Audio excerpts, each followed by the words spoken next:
عید الفطر کو کیسے منایا جائے؟ عید الفطر کا منانے کا طریقہ کار کیا ہونا چاہیے؟ تمام عیدوں کے اندر ایک قانون بنا لیا کہ پہلی بات یہ دیکھا جائے کہ منانی ہے نہیں منانی، تو ہم نے عید الفطر منانی ہے، اس کو اللہ نے عید کا دن قرار دیا ہے۔ دوسری بات یہ کہ کیسے منانا ہے۔ اب کیسے منانے میں پھر معاملہ دشوار یہاں پر ہے۔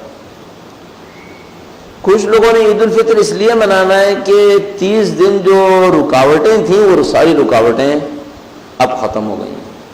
اگر 30 دن تک کوئی سوسائٹی کا پریشر تھا، 30 دن تک محلے والے کچھ پوچھتے تھے، بڑا عجیب منظر تھا۔ ابھی میں جب یہاں پہ آ رہا تھا تو میں ہمیشہ گاڑی کو آگے والی گلی سے نکال کے لاتا ہوں، وہاں پہ ایک مسجد ہے، تو وہاں پہ ہر روز رش ہوتا تھا۔ ابھی آج میں گزر رہا تھا وہاں سے، تو وہاں سارے جو ان کے مسجد کے خادم خدام ہوں گے وہ بیچارے سیڑھیوں پہ بیٹھے ہوئے تھے، پوری گلی خالی، کوئی نہ آدم زاد۔ تو میں سوچ رہا تھا ایسا لگ رہا ہے جیسے بعض تعلیمی اداروں میں چھٹی کے دن خادم باہر بیٹھے ہوتے ہیں نا، سب کو کہنے کے لیے آج چھٹی ہے، تو لگ رہا ہے آج دین کی چھٹی ہو گئی۔ 30 دن دین کا کام خوب چمکا ہوا تھا، آج دین کی چھٹی ہو گئی ہے۔ اب یہ بیچارے بیٹھے ہیں لوگوں کو بتانے کے لیے کہ بھائی آج کچھ نہیں ہے۔ بعض اوقات یہ ہوگا، جیسے عید الفطر آئے گی، لوگ کہیں گے وہ 30 دن تک جو دین نے بزی رکھا ہوا تھا اب دین نے چھٹی دے دی ہے۔ دین نے چھٹی دی کیا مطلب؟ اب جو کرنا ہے کر لو۔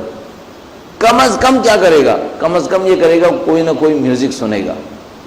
کچھ جوان ہیں جن کو بیچاروں کو میوزک کا کریز ہوا ہوتا ہے، تو 30 دن تک انہوں نے کہیں اماں ابا کے کہنے پر، کسی کے کہنے پر اپنے آپ کو روکا ہوا ہوتا ہے۔ اب عید کا جو دن آتا ہے تو کہتا ہے بھائی اب تو عید کا دن ہے نا۔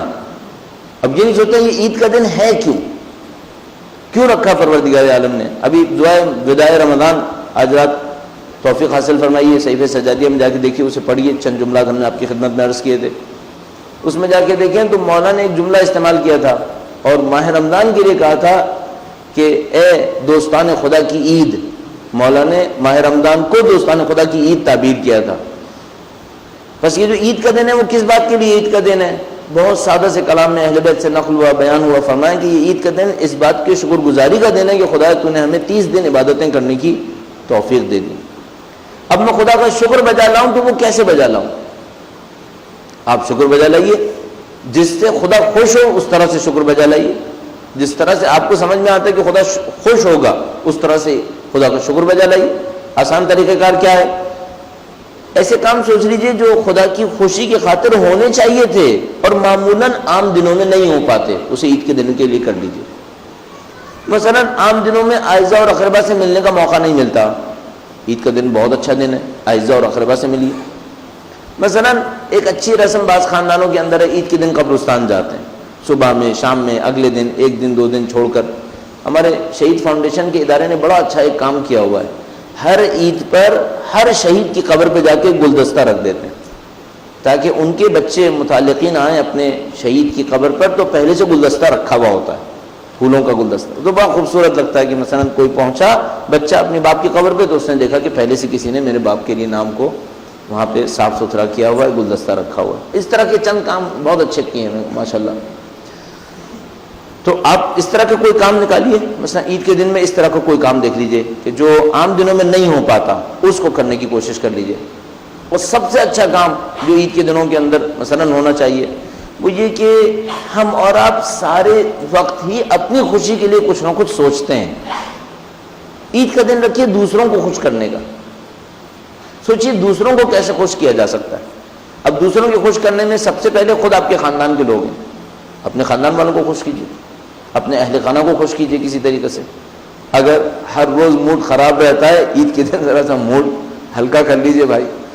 بعض اوقات یقین مانیے ایسی کہانیاں سنتا ہوں نا میرا دل بڑا خراب ہو جاتا ہے۔ ابھی کسی نے چند گھنٹے پہلے کسی خاتون نے مجھے سنایا، بیچاری کو گھر سے نکال کر بھیج دیا اپنے گھر پہ، عید کے دن سے 2 دن پہلے یہ حرکت کی۔ یہ کیا انصاف ہے؟ کن باتوں پہ جھگڑتے ہیں، اتنی چھوٹی چھوٹی باتوں کے اوپر جھگڑتے ہیں، انسان سن کے کہتا ہے یہ ابھی تک بچے ہیں، ابھی بڑے نہیں ہوئے، عقل نہیں آئی ان کو۔ اور وہ بیچاری سنا رہی ہے کہ جناب مار پیٹ بھی کرتے ہیں اور گالیاں بھی دیتے ہیں اور یہ بھی کرتے ہیں وہ بھی کرتے ہیں۔ اب وہی ون سائیڈڈ اسٹوری، دوسری طرف بھی سننا پڑے گا، لیکن اگر یہ ریئلٹی ہے انتہائی افسوسناک ہے۔ کیا ہو رہا ہے معاشرے کے اندر؟ اتنا کچھ دین کے لیے بات ہو رہی ہے، مثلا مسجدیں بھری ہوئی ہیں، دروس ہو رہے ہیں، سب کچھ ہو رہا ہے، پھر معاشرے کے اندر پھر وہی مصیبت وہیں کی وہیں کھڑی ہو تو بڑا دل کوڑتا ہے اس کے اوپر۔ اپنے اوپر دیکھنا چاہیے، مثلا یہ عید کا دن ہے، سب سے پہلے کوشش کریں اپنے اہل خانہ کو خوش کریں، اپنے بچوں کو خوش کریں۔ عیدی دینے کی رسم بری نہیں ہے، عیدی دینے کی رسم اچھی ہے، لیکن وہ جو مقابلے میں شروع ہو جاتی ہے وہ بہت بری ہے۔ یہ جو ہر چیز کے اندر ہمارا کمپٹیشن آ جاتا ہے وہ بہت بری چیز ہے۔ عیدی دینا اچھا ہے۔ مجھے یاد ہے جب پہلی دفعہ ہم ایران میں تھے، پہلی عیدی آئی تو ہمارے مدرسے کے پرنسپل، ان کے والد بھی حیات تھے، وہ ماشاءاللہ بڑا عجیب خاندان تھا، سید خاندان تھا، اور 4 نسلیں ایٹ اے ٹائم زندہ تھیں، 4 نسلیں ماشاءاللہ، اور سب کے سب عالم، یعنی وہ جو بچہ پیدا ہوا تھا وہ تو کیا ہی ہوتا، پیچھے ساری نسلیں عالم آ رہی تھیں کئی نسلوں سے۔ تو جناب علی ان کا پوتا، ان کا پوتا، ان کے بیٹے خود پرنسپل، اور وہ جو بڑے بزرگ وہ بھی حیات۔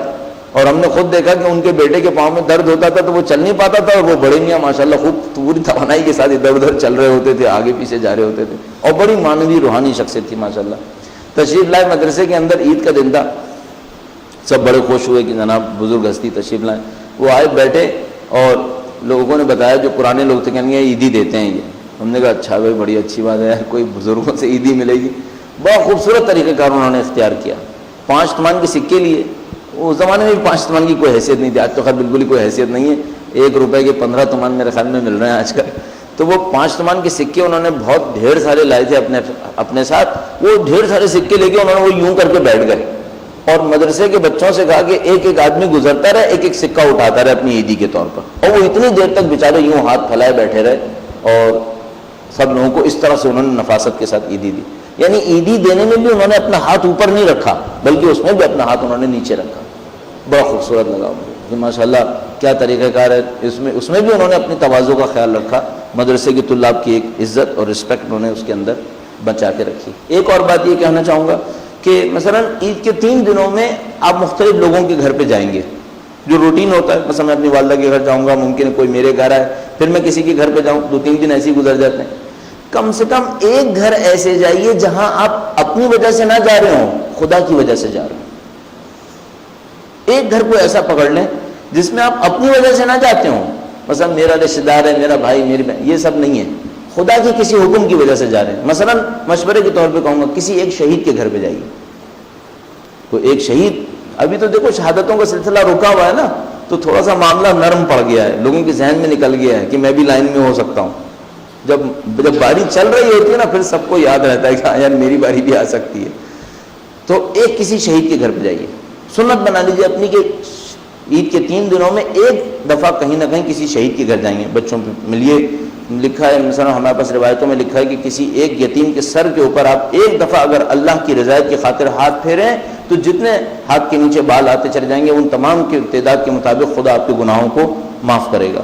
ڈیلیبریٹلی جائیں، کسی شہید کے گھر جائیں، کسی شہید کے گھر جائیں، یا اپنے کسی ایسے مسکین رشتہ دار کے گھر چلے جائیں جس کے یہاں کوئی نہیں جائے گا، معلوم ہے کہ وہاں کوئی نہیں جائے گا، کیونکہ لوگ بھی تو ایسے ہو گئے نا، خاندان میں سب اس کے یہاں جمع ہوتے ہیں جس کے پاس تھوڑا سا دیکھتے ہیں کہ ہاں یار ذرا سا مقام ہے، ٹھیک ہے، اور ورنہ اگر کوئی بیچارہ درماندہ ہو، ادھر ادھر کا مارا مورا ہو تو وہی ادھر ادھر جاتا رہے گا، کوئی اس کے گھر پھٹکنے کی کوشش نہیں کرے گا۔ نہیں تو آپ چلے جائیے، اس کو ہمت افزائی ہوگی، بچے اس کے خوش ہوں گے، آپ جائیے۔ ہاں جا کر کچھ اور حرکتیں نہ کیجیے گا، مثلا آپ کے سامنے پانی اس نے رکھا، آپ نے کہا منرل واٹر ہے، اب وہ بیچارہ مارا گیا کہ اس نے کہا یار میں تو یہی پانی پیتا تھا بھائی، اب یہ منرل واٹر کہاں سے لاؤں اس کے لیے، یا آپ کے بچوں نے جا کے چیخنا شروع کر دیا کہ یہاں آلریڈی بہت گرمی ہو رہی ہے، یہاں سے فوراً چلے، ایسی کوئی حرکت نہ ہو جائے، پہلے سے بچوں کو سمجھا کے لے کے جائیں گے بھائی ذرا برداشت کر لینا۔ تو کوشش کریں، معاشرے میں ملنے کی کوشش کریں، علیحدہ رہنے کی کوشش نہیں کریں، جن کو معاشی زندگی نے تنگ کیا ہوا ہے ان کی زندگی میں سکون دینے کی کوشش کیجیے، اس طرح چھوٹی چھوٹی خوشیاں لوگوں کے اندر پھیلانے کی کوشش کیجیے انشاءاللہ۔ اور جس سے بھی عیدی ملے اصول بنا لیں، دل سے ملیں، دل سے ملیں۔ اب ہر چیز رسم کا شکار ہو گئی ہے نا، تو وہ گلے ملنا بھی رسم کا شکار ہو گیا۔ اس گلے ملنے میں خلوص سے ملیے، دل سے ملیے، اور انجانوں سے بھی ملیے، انجانوں سے بھی ملیے۔ ہمیں تو ایک جبری ملنا ہوتا ہے نا، وہ کبھی جب نماز پڑھنے جاتا ہوں بچے ساتھ جاتے ہیں تو پیچھے کاؤنٹ کرتے رہتے ہیں بابا نے کتنے لوگوں سے گلے ملے، تو کبھی بتاتے ہیں، آ کر کہتا ہے بابا 100 ہو چکا ہے، اب اور کیا ارادہ ہے؟ تو ایک دفعہ گندا تھا 230 تک بات چلی گئی۔ تو اجنبی لوگوں سے ملنے میں ایک فائدہ ہے، نہیں معلوم کون سا اللہ کا فرشتہ ہے، نہیں معلوم کون سا مومن ہے۔ اچھا ایک اور مشکل بھی ہے، یہی مشکل کیا آسانی کیا، سبھی دوستوں سے نہیں معلوم شاید مولا بھی ہے اس کے اندر، نہیں معلوم، کیونکہ ہمارے پاس روایتیں موجود ہیں کہ جب مولا تشریف لائیں گے تو لوگ دیکھتے ہی کہیں گے کہ ان کو ہم نے پہلے دیکھا تھا. تو میں سوچتا ہوں نہیں معلوم، مثلا میں 200 آدمیوں کو گلے لگا رہا ہوں، ممکن ہے ایک مولا کی ذات بھی ہو. دل سے ملوں، ایسا نہ ہو کہ مولا سے جس وقت گلے لگائے تو اتنا آڈ ہو کے اتنا رفلی لگائے کہ پتہ ہی نہیں چلا، کہ بعد میں افسوس بھی کرنا پڑے کہ بھئی یہ کیا مصیبت ہم نے کر دی. دل سے ملیں انشاءاللہ. عید کی خوشیوں میں سب کو شریک کیجیے، اپنے آپ کو بھی خوش رکھیے، اپنے آپ کو بھی خوش رکھیے، اپنے اوپر کنٹرول رکھیے، رقابت سے گریز کریں. کسی قسم کی مادہ پرستانہ رقابت کے اندر مبتلا ہونے کی کوشش نہ کیجیے گا کہ جس کے اندر ہم لوگ معمولی مبتلا ہو جاتے ہیں. اس عید کو کچھ بہتر بنانے کی کوشش کیجیے. اسلام کی مصیبتوں کو بھی یاد رکھیے اپنے ذہن کے اندر. خوشیاں منائیے، میں کبھی یہ نہیں کہوں گا خوشیاں نہ منائی دیں. خوشیاں نہیں منائیں گے پھر کہیں جا کے گناہ میں خوشی منائے گا. نہیں، ثواب میں خوشی منائے انسان. مشکلات کو بھی ذہن میں رکھیں کہ ہاں ٹھیک ہے، دنیا بھر کے اندر مسلمان مشکلات جھیل رہے ہیں، عراق کے مسلمان مشکلات جھیل رہے ہیں، ان تمام کو بھی کہیں نہ کہیں اپنے ذہن کے اندر رکھیے. انشاءاللہ تمام جگہوں پر جہاں کہیں بھی جائیں، چاہے کسی کے گھر جائیں، چاہے کوئی آپ سے ملنے آئے، کہیں نہ کہیں موقع نکال کر دعائے سلامتی امام زمانہ پڑھ لیں. کہیں نہ کہیں موقع نکال کر ایک یہ دعا پڑھ لیں، کہیں نہ کہیں موقع نکال کر اپنے امام کا تذکرہ کر لیں، اپنے امام کا ذکر کثرت کے ساتھ کریں. ان کے ظہور کی تعجیل کے لیے دعا کثرت کے ساتھ کریں. آیت اللہ بہجت سے کسی نے پوچھا، کیونکہ ان کے بارے میں ان کی معنویت پہ لوگوں کو بہت یقین ہے اور ظاہراً ہے بھی ایسا ہی، عجیب بامعنویت شخصیت ہے. ان سے کسی نے پوچھا کہ مثلا یہ اشارہ کرتے ہوئے کہ مثلا آپ کی معرفت ہے ماشاءاللہ، یہ ہے وہ ہے، کیا کرنا چاہیے امام کے لیے؟ تو کہنے لگے کہ تعجیل ظہور کے لیے بہت دعا کرنی چاہیے. تو پوچھنے والے نے کہا کہ یہ دعا کیسے کرنی چاہیے؟ کہنے لگے جیسے مرضی، جیسے تم لوگ جانتے ہو ویسے کرو، لیکن یہ دعا بہت زیادہ کرو.